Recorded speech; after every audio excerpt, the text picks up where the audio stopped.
परिचय। बच्चों, आज हम जल, हाइड्रोजन, पेरोक्साइड और भारी जल के बारे में जानकारी प्राप्त करेंगे। जल एक रासायनिक पदार्थ है और इसका रासायनिक सूत्र H2O होता है। ये रंगहीन तथा पारदर्शी द्रव है। इसमें एक ऑक्सीजन परमाणु और 2 हाइड्रोजन परमाणु होते हैं।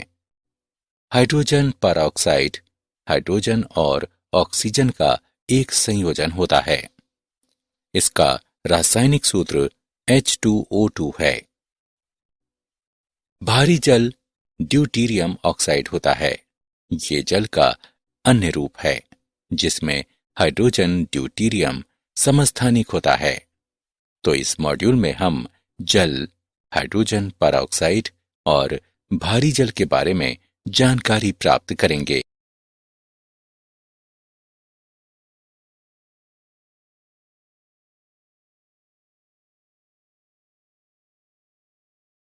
उद्देश्य। इस पाठ के अंत में आप निम्न करने में सक्षम हो जाएंगे।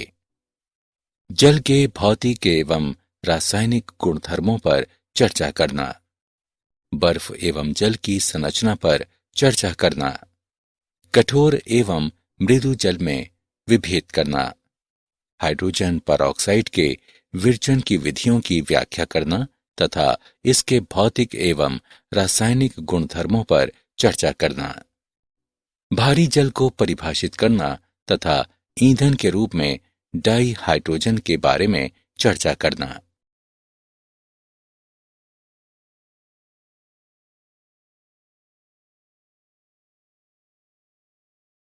जल। जल सभी रासायनिक यौगिकों में सबसे सामान्य, प्रचुर एवं आसानी से पाया जाने वाला यौगिक है। मानव के जीवन हेतु ये अनिवार्य यौगिक है।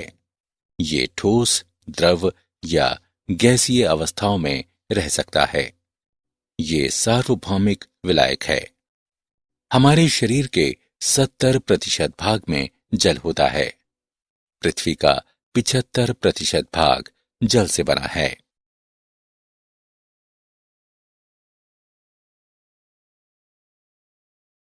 जल के भौतिक गुणधर्म। एक रंगहीन, गंधहीन और स्वादहीन द्रव है।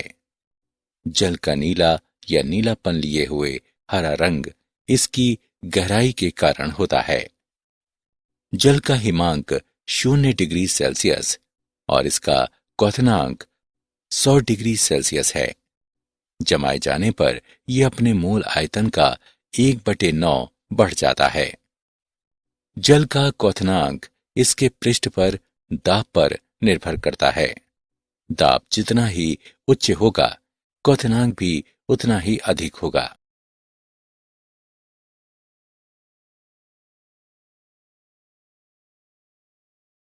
जल की संरचना।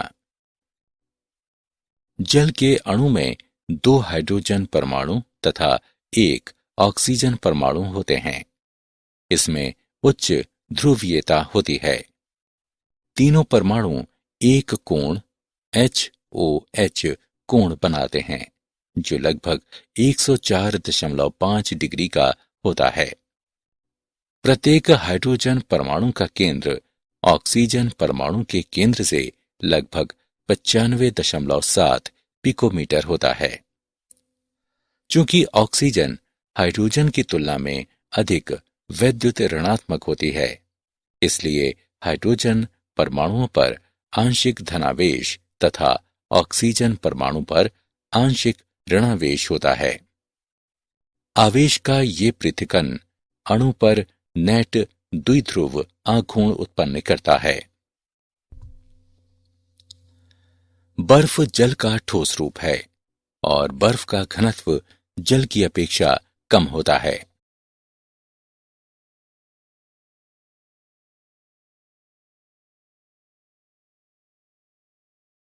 बर्फ की संरचना। बर्फ की त्रिविम संरचना होती है जिसमें प्रत्येक ऑक्सीजन परमाणु 4 अन्य ऑक्सीजन परमाणुओं द्वारा 276 पिकोमीटर की दूरी पर चतुष्फलकीय रूप से घिरा होता है। बर्फ की संरचना त्रिविम होने के कारण इसमें मुक्ताकाश होता है, इसलिए इसका घनत्व कम होता है और ये जल पर तैरती है।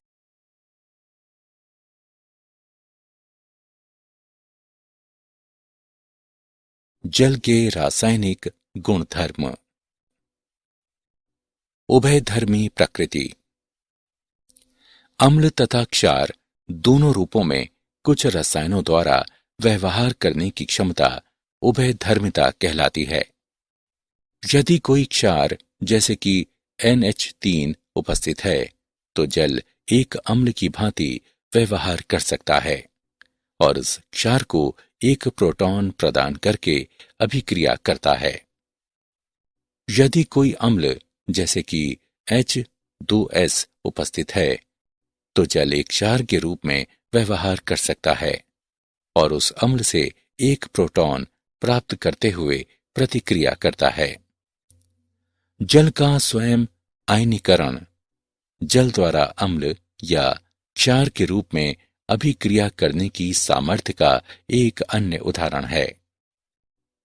जल की अपचयन अभिक्रियाएं। डाइहाइड्रोजन जल के अपचयन द्वारा निम्नानुसार उत्पन्न की जा सकती है।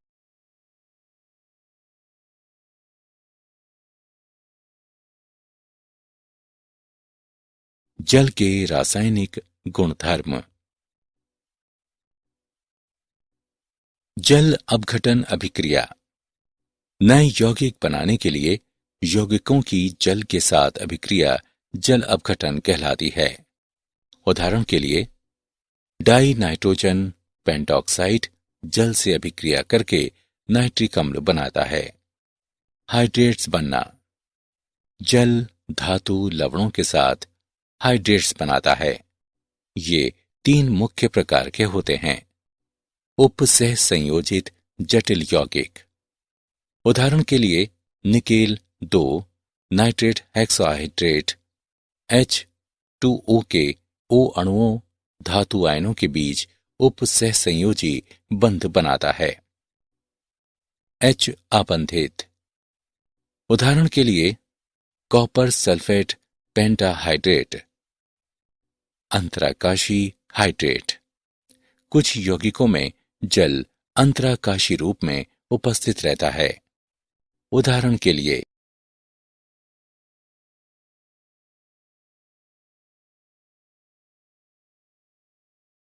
कठोर एवं मृदु जल। कठोर जल Ca2+, Mg2+ और Fe2+ के विलयशील लवणों वाला जल कठोर जल कहलाता है। ये साबुन के साथ पर्याप्त झाग नहीं बनाता। मृदु जल। इसमें कैल्शियम, मैग्नीशियम, आयरन के विलयशील लवण नहीं होते। ये साबुन के साथ पर्याप्त झाग बनाता है। ये Ca की घात 2+ और Mg की घात 2+ के बाइकार्बोनेटों, सल्फेटों और क्लोराइडों से मुक्त होता है। फैटी अम्ल। ऐसे अम्ल जिनमें उच्चतर एल्किल श्रृंखला होती है फैटी अम्ल कहलाते हैं। उदाहरण के लिए C15, H31, COOH और C17, H35, COOH। कठोर जल साबुन से अभिक्रिया करके अवक्षेप बनाता है। कठोर जल की साबुन के साथ अभिक्रिया।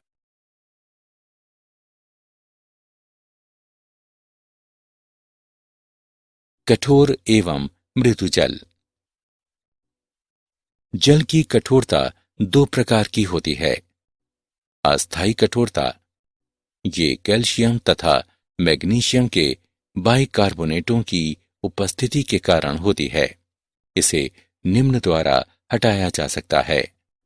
क्वथन द्वारा विलय बाइकार्बोनेट अविलय कार्बोनेटों में बदलकर निक्षेपित हो जाता है।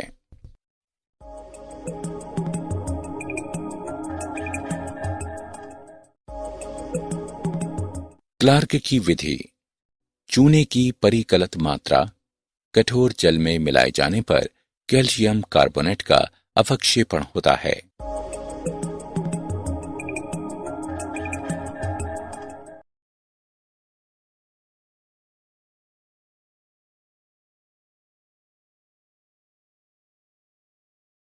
स्थायी कठोरता। ये कठोरता Ca की घात 2+ Mg की घात 2+ और Fe की घात 2+ के क्लोराइडों तथा सल्फेटों की उपस्थिति के कारण होती है। इसे निम्न द्वारा हटाया जा सकता है। धावन सोडा यानी सोडियम कार्बोनेट से उपचारित करके। सोडियम कार्बोनेट कैल्शियम और मैग्नीशियम लवणों को अविलय कार्बोनेटों में बदल देता है, जो छानकर अलग किए जा सकते हैं। आप इसे निम्न अभिक्रिया में देख सकते हैं।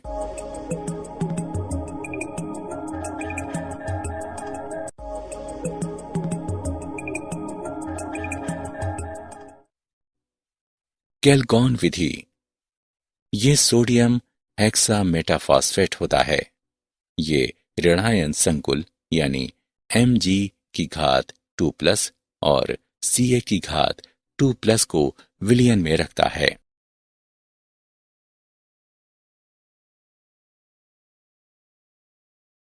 आयन विनिमय पद्धति। जियोलाइट या जलयुक्त सोडियम एल्यूमिनियम सिलिकेट परम्यूटेट यानी NaAlSiO4 3H2O कहलाता है और Ca की घात 2 धन तथा Mg की घात 2 धन को हटाने में काम आता है।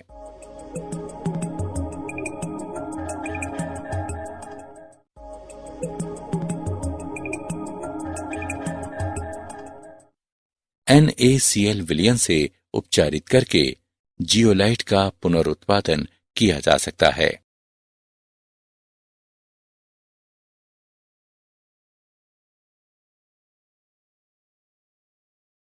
संश्लेषित रेजिन पद्धति। संश्लेषित रेजिन विधि। संश्लेषित धनायन विनियमकों के उपयोग द्वारा कठोर जल को मृदु किया जा सकता है। ये विधि जियोलाइट या परम्यूटेट की तुलना में अधिक प्रभावी है। ये धनायन विनियामक बड़े कार्बनिक अणु होते हैं, जिनमें सल्फोनिक अम्ल समूह होते हैं। आयन विनिमय रेजिन को पहले NaCl विलयन से उपचारित करते हुए सोडियम में बदला जाता है और फिर जल के मृदुकरण हेतु प्रयुक्त किया जाता है।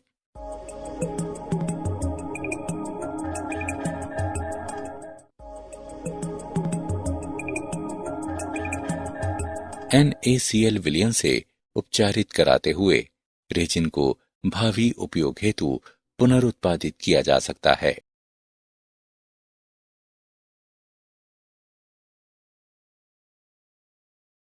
Hydrogen peroxide H2O2 विरचन।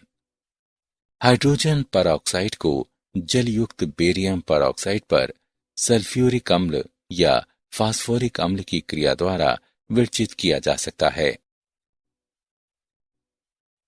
निर्जल बेरियम पेरोक्साइड सल्फ्यूरिक अम्ल से तत्काल अभिक्रिया नहीं करता, क्योंकि इसके पृष्ठ पर अविलय बेरियम सल्फेट की एक परत बन जाती है, जो अम्ल की आगामी अभिक्रिया को रोकती है। इसलिए जलयुक्त बेरियम पेरोक्साइड BaO2 और 8H2O का ही उपयोग किया जाना चाहिए। औद्योगिक रूप से इसे 2 एल्किल एंथ्राविक्विनॉल के स्वतः ऑक्सीकरण द्वारा विरचित किया जाता है, जहां 2 एथिल एंथ्राक्विनॉल हाइड्रोजन या पैलेडियम की उपस्थिति में ऑक्सीकृत होकर हाइड्रोजन पेरोक्साइड देता है।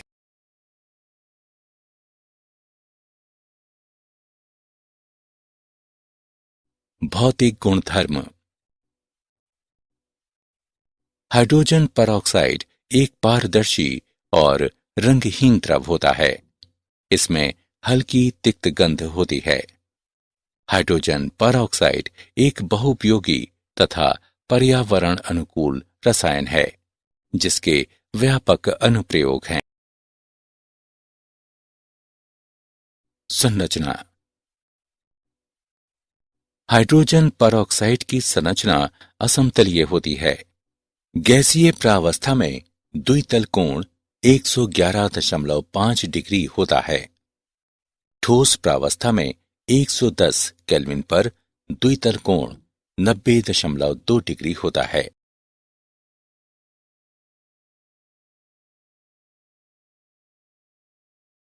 रासायनिक गुणधर्म। हाइड्रोजन परऑक्साइड अपचायक तथा ऑक्सीकारक दोनों कार्य करता है। अम्लीय माध्यम में ऑक्सीकारक क्रिया, अम्लीय माध्यम में अपचायक क्रिया, क्षारीय माध्यम में अपचायक क्रिया और क्षारीय माध्यम में अपचायक क्रिया।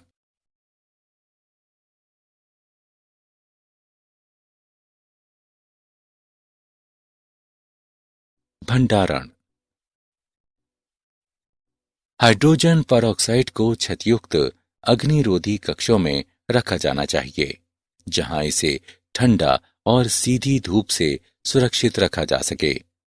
ये बहुत महत्वपूर्ण है कि हाइड्रोजन परऑक्साइड को सभी प्रकार के संदूषणों से बचाकर रखा जाए। मूल पात्रों या संस्थापित टैंकों में उचित भंडारण के साथ विलयन को लंबी अवधियों तक भंडारित रखा जा सकता है, जिसमें सक्रिय ऑक्सीजन में कोई उल्लेखनीय हानि नहीं होती। उपयोग। इसे पूर्तिरोधी के रूप में तथा माउथ वॉश के रूप में उपयोग किया जाता है। इसे रसायन निर्माण, खाद्य, जल एवं अपशिष्ट जल शोधन में उपयोग किया जाता है। इसे जैव अपशिष्ट शोधन में भी उपयोग किया जाता है, जहां जैव उपचार संयंत्रों के ओवरलोड के कारण ऑक्सीजन का अभाव रहता है। इसे फॉर्मेल्डिहाइड्स, फिनॉल्स, कार्बनिक क्लोरीन यौगिकों इत्यादि के ऑक्सीकरण में उपयोग किया जाता है। भारी जल D2O। भारी जल भारी हाइड्रोजन का ऑक्साइड है, जो ड्यूटीरियम ऑक्साइड भी कहलाता है।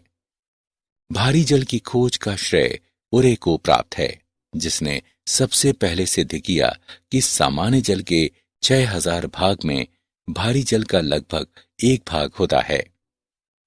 भारी जल का प्रदर्शन। पहले पानी से भरे 2 बीकर लें। नीले रंग का एक बर्फ का टुकड़ा पहले बीकर में डालें और देखें कि बर्फ पानी पर तैरती है। दूसरे बीकर में D2O भारी जल के लाल रंग का बर्फ का एक टुकड़ा डालें। आप देखेंगे कि वो बर्फ का टुकड़ा पानी में डूब जाता है। ऐसा इसलिए होता है क्योंकि ड्यूटीरियम हाइड्रोजन की अपेक्षा भारी समस्थानिक है और ये जल के भौतिक एवं रासायनिक गुणधर्म परिवर्तित कर देता है। डाई हाइड्रोजन ईंधन के रूप में। हाइड्रोजन को ऊर्जा के स्रोत के रूप में उपयोग किया जा सकता है। हाइड्रोजन को बड़ी मात्राओं में वैद्युतिक रूप से उत्पादित करना तथा निर्वातरोधी क्रायोजेनिक टैंकों में द्रव रूप में भरकर संचित किया जाना तथा अंतरिक्ष कार्यक्रमों में इसका उपयोग किया जाना इसमें शामिल है। हाइड्रोजन ऊर्जा का भावी स्रोत हो सकता है। वाहन ईंधन के रूप में हाइड्रोजन के लाभ। उच्च कैलोरी मान के कारण ये प्रति इकाई द्रव्यमान ईंधन अधिक ऊर्जा उत्पन्न करता है। ये प्रदूषण रहित है। वायु की उपस्थिति में हाइड्रोजन के दहन उत्पादन H2O तथा नाइट्रोजन के ऑक्साइड होते हैं। अंतः दहन इंजनों को ईंधन के रूप में हाइड्रोजन का उपयोग करने के लिए आसानी से संवर्धित किया जा सकता है। 70 से 85% दक्षता के साथ विद्युत शक्ति उत्पन्न करने वाले ईंधन सेल अंतरिक्ष यानों में वाणिज्यिक रूप से सफलतापूर्वक प्रचालित किए जाते हैं।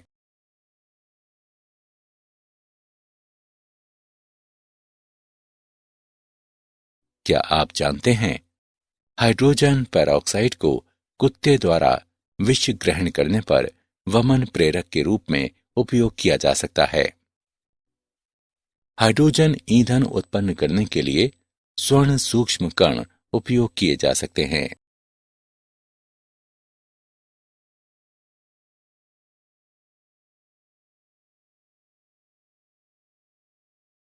सारांश। आइए हमने जो कुछ सीखा है उसे संक्षेप में दोहराएं। जल सभी रासायनिक यौगिकों में सबसे सामान्य, प्रचुर एवं आसानी से पाया जाने वाला यौगिक है। HOH कोण लगभग 104.5 डिग्री का होता है। प्रत्येक हाइड्रोजन परमाणु का केंद्र ऑक्सीजन परमाणु के केंद्र से लगभग 95.7 पिकोमीटर होता है।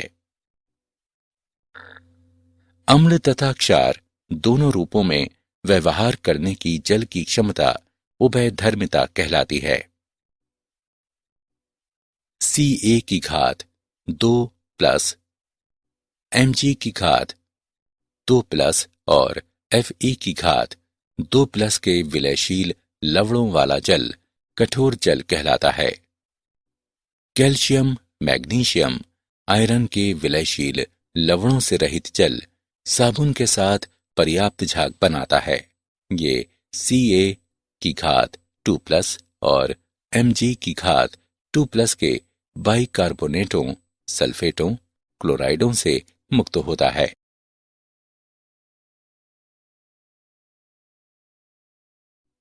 अस्थायी कठोरता को उबालकर तथा क्लार्क की विधि द्वारा हटाया जा सकता है।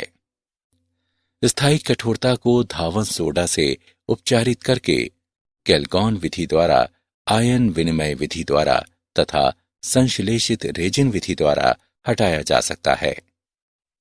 हाइड्रोजन परऑक्साइड को जलयुक्त बेरियम परऑक्साइड पर सल्फ्यूरिक अम्ल या फास्फोरिक अम्ल की क्रिया द्वारा विरचित किया जा सकता है। हाइड्रोजन परऑक्साइड की संरचना असमतलीय होती है। भारी जल भारी हाइड्रोजन का ऑक्साइड है, जो ड्यूटेरियम ऑक्साइड भी कहलाता है।